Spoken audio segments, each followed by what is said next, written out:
지난 2019년 일본 정부가 한국의 주력 산업인 반도체 소재 등에 대한 수출 규제를 가한 지 꼭 2년이 지났습니다. 당시 수출 규제의 주역은 아베 전 총리였는데요. 구멍가게로 세계 최고의 기업에 덤빈 결과가 슬슬 나타나고 있습니다.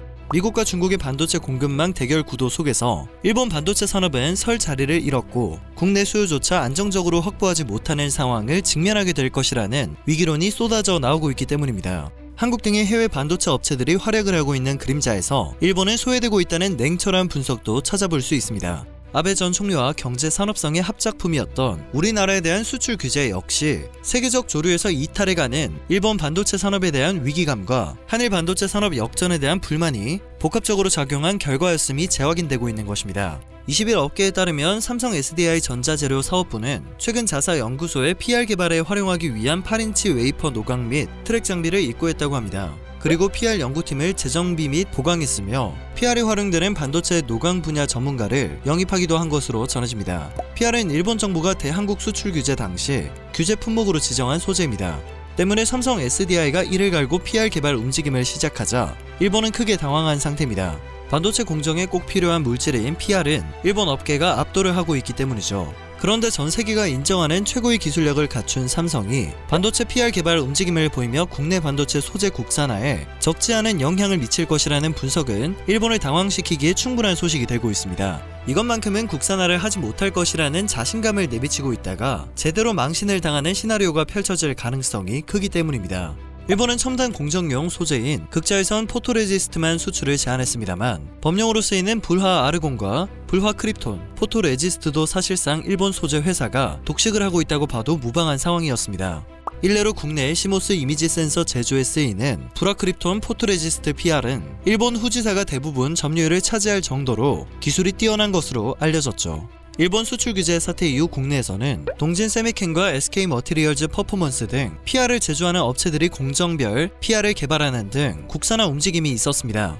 그러나 우리나라가 반도체 핵심 소재 허브로 도약하려면 더욱 큰 자본 투자와 인력이 필요하다는 지적이 많았죠. 그리고 이제 풍부한 자원과 고급 소재 연구 인력을 확보한 삼성 SDI가 이 분야에 본격 진입해 어떤 형태의 PR이라도 양산할 수 있다면 국내 반도체 핵심 소재 연구 인프라 육성에 큰 도움이 될 것이라는 업계의 긍정적인 분석이 나오고 있습니다. 또 주요 수요처인 삼성전자가 소재 공급망 다변화와 소재 수직 계열화를 위해 삼성 SDI와 적극적인 협조에 나설 가능성도 높습니다. PR 제품이 상용화되면 삼성 SDI 전자재료 사업부 매출 다변화에도 큰 도움이 될 것으로 보입니다. 또한 삼성 SDI 전자재료 사업부는 PR뿐만 아니라 7대 과제를 선정해 매출 다변화를 노리고 있는 것으로 파악됩니다. 이러한 소식에 대해 일본 네티즌들은 큰 착각일 뿐 일본에 도움이 없다면 한국의 반도체 산업은 심각한 상황에 빠질 수도 있다. 한시라도 빨리 국산화 제품을 손에 넣고 싶겠지만 일본과 한국의 격차는 너무도 크다.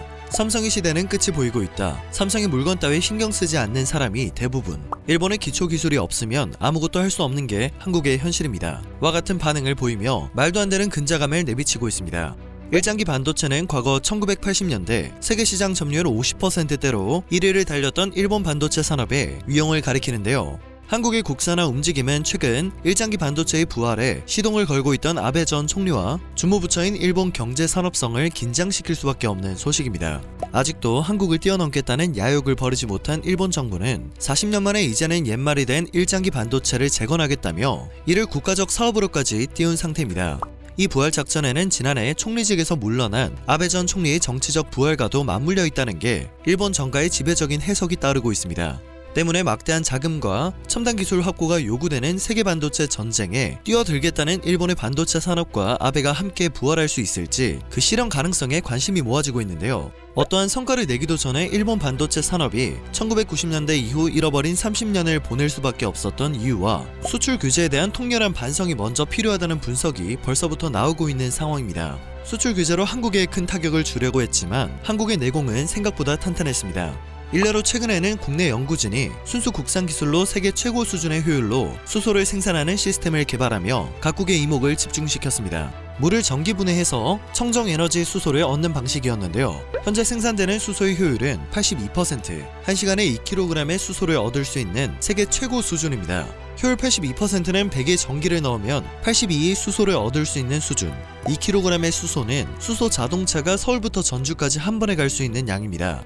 독일과 일본, 미국 등 세 나라만 효율 80% 초반의 상용화 기술을 확보하고 있는데 우리나라도 6년 만에 국산화에 성공한 것입니다. 또한 수출 규제 조치 직후 한국은 반도체 소부장 생태계 확대에 주력해왔는데요. 세계 7위 대기업인 한화의 진출로 국내 반도체 장비 산업의 경쟁력 확대에 대한 기대감도 한층 높아질 것으로 전망이 되고 있습니다. 지난 7일 업계에 따르면 한화가 그룹 차원에서 미래의 먹거리로 점찍은 반도체 제조 장비 시장 규모는 현재 전 세계적으로 약 80조 원대로 추산됩니다. 정만태 산업연구원 선임연구위원은 반도체 장비는 글로벌 반도체 업체들의 제품 생산 로드맵을 좌우할 정도로 필수적인 자본 집약 산업이라며 제조 장비 자체가 기업의 생산력을 좌우하는 핵심 요소라고 설명했습니다. 시기적으로도 하나그룹이 신산업 진출과 관련해 적절한 타이밍에 전략적 판단을 내린 것으로 분석되는데요. 탄탄한 자금력을 갖춘 대기업이 뛰어들면서 국내 반도체 장비 시장에도 큰 규모의 경제가 이뤄질 것이란 기대감이 높아지고 있습니다. 일본 정가에서는 아베 전 총리가 반도체 전략 추진 의원 연맹을 구심점으로 정치적 부활을 노리고 있다는 분석이 나오고 있습니다.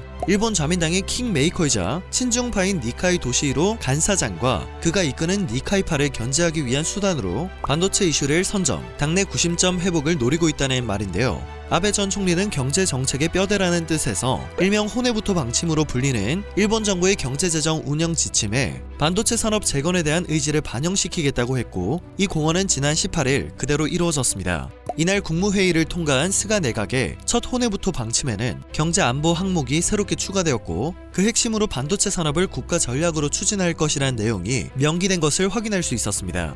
그러나 한국, 미국, 대만 등 글로벌 반도체 기업들이 5에서 10나노미터 하이엔드 시장에서 달려나가고 있는 현재 일본 업체들은 여전히 40나노미터 안팎에 머물러 있습니다. 일본 정부는 이 격차를 좁히는 속성 코스를 해외 기업 유치로 선택했는데요. 일본의 꿈이 실현될 가능성은 매우 낮은 상황입니다. 일본 정부가 공식 문서에 국가 전략으로 반도체 산업을 추진하겠다고 명시했으니 사실상 이미 시위가 당겨진 셈이지만, 반도체 산업은 공장 한 건당 약 10조 원이 투입되는 고비용 산업이고, 이렇게 막대한 비용을 투입해 반도체 산업을 재건했을 때 과연 일본 산업계가 얻을 실익이 있겠느냐는 회의적인 시각이 벌써부터 나오고 있기 때문입니다.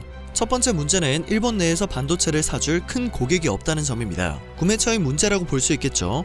반도체 업계의 한 관계자는 반도체가 가장 많이 사용되는 곳은 스마트폰과 PC 등인데, 소니 휴대폰이 이미 글로벌 시장에서 자취를 감춰가고 있는 상황에서 반도체를 사줄 큰 고객이 일본 내에 없다는 상황에서 굳이 막대한 비용을 들여 생산 라인을 구축한다 한들 과연 무슨 실익이 있겠느냐는 심정을 토로했습니다. 현재 세계적으로 공급난을 겪고 있는 차량용 반도체가 문제라면 그 분야에서 세계 2, 3위를 다루는 일본의 르네사스 테크놀로지스를 더 키우면 될 노릇인데, 글로벌 첨단 시스템 반도체 경쟁에 뛰어들어 한국을 밀어내려 하는 것은 경제적 관점보다는 정치적 구호일 가능성이 높다는 것이죠.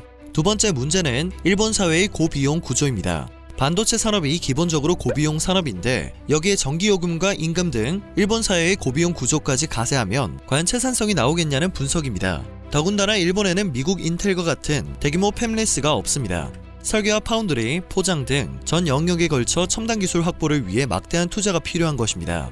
오노 도시히코 이노테크 회장은 최근 일본판 이코노미스트지에 일본의 미국과 같은 유력 팹리스가 없는 상황에서 일본 국내 파운드리 구상은 가장 어리석은 짓이라며, 과거 2000년대 이미 일본 국내 파운드리 구상이 추진된 바 있으나 히타치 제작소와 도시바 등이 각사가 가지고 있던 설계 자산을 내놓지 않아 무산됐던 경험을 언급하고 있습니다. 지진 등 자연재해 리스크도 감안해야 한다는 것이 전문가들의 의견입니다. 이미 2011년 동일본 대지진 당시 르네사스 공장이 멈춰서는 바람에 일본 자동차 업계에선 르네사스 충격을 경험한 바 있기 때문입니다. 경제산업성이 반도체 및 디지털 산업 전략을 발표한 다음날 아사히 신문은 많은 전문가들이 일본의 시스템 반도체 생산 기술 지체를 만회하는 게 불가능하다고 보고 있다고 지적했습니다.